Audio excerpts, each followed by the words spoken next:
Sebelumnya saya mau terima kasih buat anak-anak stand up komedi Semarang ya, terutama buat Mas Gondrong yang udah ngajakin buat tampil lagi. Oke, tepuk tangan dulu buat Mas Gondrong. Jangan, Mas Gondrong orang paling sabar loh. Daripada diledekin dia tetap sabar, masuk surga dia. Amin. Ora cukup.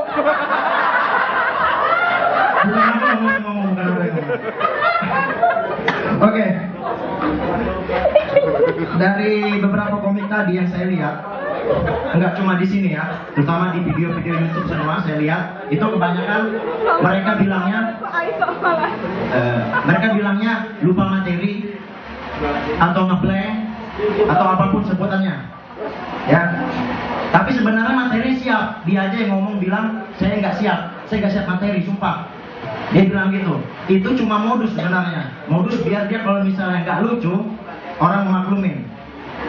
Tapi sumpah itu terjadi sama saya. Saya nggak siap materi, sumpah. Jadi mohon maaf jika saya tiba-tiba ngebom. Saya mohon maaf. Namanya open mic. Open mic tempat kita belajar, bener ya Mas? Tepuk tangan lagi buat stand up komedi Semarang. Oke. Stand up komedi ini udah melanglang buana ya. Di mana-mana sudah ada. Di Jogja, Semarang, Purwokerto, Solo, dan masing-masing setiap open mic ya pasti ada sebutannya. Kayak di Jogja itu ada Solo ya. Terus di sini Kamis ngekek, bukan Kamis beringis ya. Kalau di Solo ada Jumat Kumat. Dan mungkin aja kalau misalnya orang-orang di SK sana bikin stand up komedi juga, mungkin dia bikinnya hari Sabtu, yaitu Sabtu Mentu. Saru. Udah 21 tahun semua kan sini kan? Oke, ada yang belum mending dibimbing ya yang tua. Oke, mungkin sudah ada yang kenal sama saya. Udah ada yang kenal banyak kan? Udah. Kalau misalnya saya kenalan lagi, ntar ngulang lagi materi kemarin, ada huruf F-nya lagi, itu repot. Oke, nama saya Gusti Nopandi Nomsisia Afega Rahman. Seperti yang kemarin ada yang nyelutukin nama saya panjang kayak kabel, emang benar. Tapi saya ada yang manggil saya itu Belanda. Ya saya memang Belanda. Cuma sebenarnya saya ini Timur Tengah, keturunan Timur Tengah. Bapak saya Kalimantan Timur, ibu Jawa Tengah. Dia punya nama panjang, pemberian dari orang tua saya. Itu dengan harapan semoga nanti anaknya kelak bisa menjadi orang yang ganteng, yang cool, yang keren. Dan sekarang sekali bisa lihat kan, terbukti doanya, ya kan? Terbukti nggak terkabul. Awas itu Mas. Oke. Punya nama panjang juga. Mungkin buat bapak saya yang ngasih nama, mungkin kebanggaan bagi dia. Tapi buat saya ngerepotin. Seperti yang bikin repot itu contohnya kalau dosen ngebikin nulis nama saya di absensinya susah banget, kepanjangan, nggak muat. Nah, dan beruntungnya nggak cuma saya yang punya nama panjang, ada lagi teman saya satu namanya Raden Mas Rizyan Adi Saputro Wijayadi, panjang juga. Halo Andre, sorry yang bawa namanya. Nah, kalau sudah punya nama panjang yang bikin repot itu dosen, terutama kalau kita masuk kuliah. Masuk kuliah, dosen otomatis ngabsen kan? Bener nggak? Tak udah. Bener. Oh nggak ada yang jawab, pasti nggak pada kuliah semua ini. Nah, ketika dosen ngabsen, dia nyebutin nama saya pertama. Tanggapannya pertama ketika masuk kelas saya dia bilang, nama anak-anak di kampus ini, terutama di kelas ini ternyata panjang-panjang ya. Maklum dosennya tua. Akhirnya dia ngabsen nama saya pertama, Gusti Nopan, salah peran ya. Saya absen dulu namanya yang pertama Gusti Nopandi Nomsisia Afega Rahman. Saya jawab, saya Pak. Kedua lagi dia jawab, dia nanya lagi, Raden Mas Rizyan Adi Saputro Wijayadi, yang mana orangnya? Saya Pak. Kemudian dosennya bilang lagi, inilah nama mahasiswa yang paling panjang di kelas ini. Kita semua penasaran, siapa sih yang berani-berani ngalahin nama kita berdua? Kita penasaran, hening semua kelas. Ketika diem, dosennya ngomong lagi, Ya, inilah nama mahasiswa yang paling panjang di kelas ini. Namanya Kabel. Kabel panjang. Bener, teman saya namanya ada yang namanya Kabel. Kalau nggak percaya cek aja Facebooknya. Namanya Kabel Data. Nggak mau percaya lagi. Asik.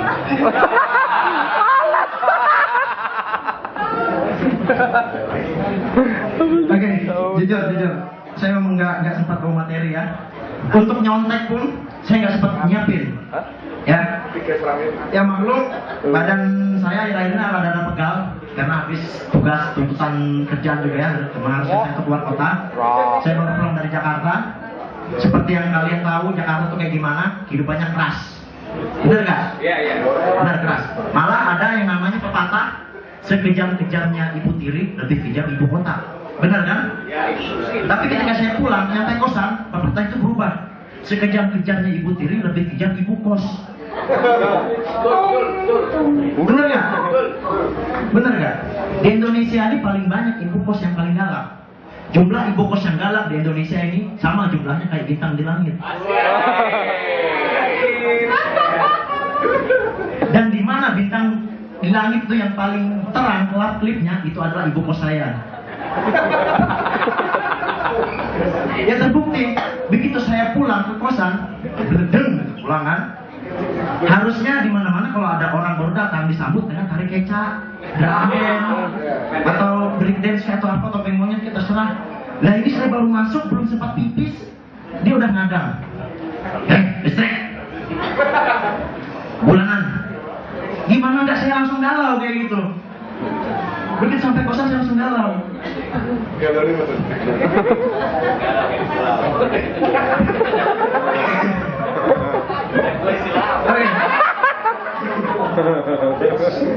Orang lucu lu. Yang lucunya belum. Nah,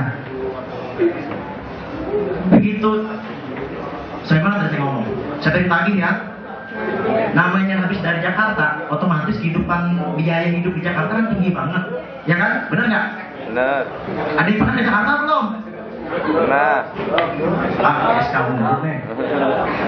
Oke, kehidupan di Jakarta emang tinggi, tapi anehnya kenapa orang di Jakarta itu kaya-kaya semua? Rumahnya bertingkat-bertingkat. Ada yang bener, ada yang rumahnya tingkatnya 3, tingkatnya 4, tingkatnya 5, bahkan 3 kali aja ada yang bertingkat. Bener, di kosan saya, di mes tempat saya tinggal di Jakarta sana, tempat Mas,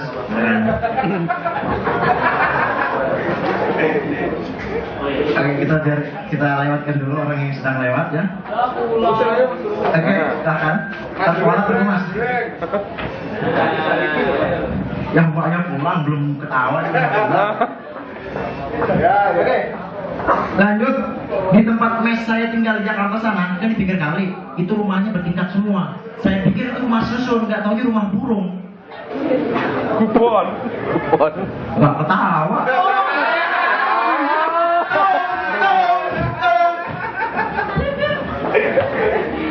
Oke, sampai rumah susunnya. Nah, ketika saya dipintain duit sama ibu kos, otomatis duit habis dari Jakarta. Saya minta, ibu saya boleh nggak bayar entar minggu depan? Ibunya jawab. Nah, cara dia menjawab itu ngajak saya caranya. You orang kalau mau bayar minggu depan boleh, tapi you orang tetap kena air denda. Dia ngajak saya begitu dengan bicara sok-sok Belanda. Ibu kos saya mau nyentrik. Buktinya kemarin waktu bapak saya datang, dia di atas pohon, manjat pohon. Begitu bapak saya masuk, assalamualaikum, dia nyaut dari atas pohon, waalaikumsalam, sambil nutup-nutupin celananya. Tong.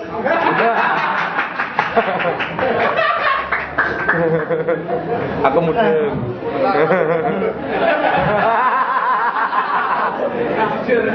Bayangkan, ketika saya dimintain denda, sedangkan uang juga habis. Sedangkan pekerjaan saya itu cuma asisten tukang tambal ban. Ada yang tahu kerjaan asisten tukang tambal ban? Gak ada yang tahu. Itulah yang tukang ngamburin paku. Tapi pas saya selesai nyebarin paku, saya lewat situ, ban saya yang kena, akhirnya saya berhenti.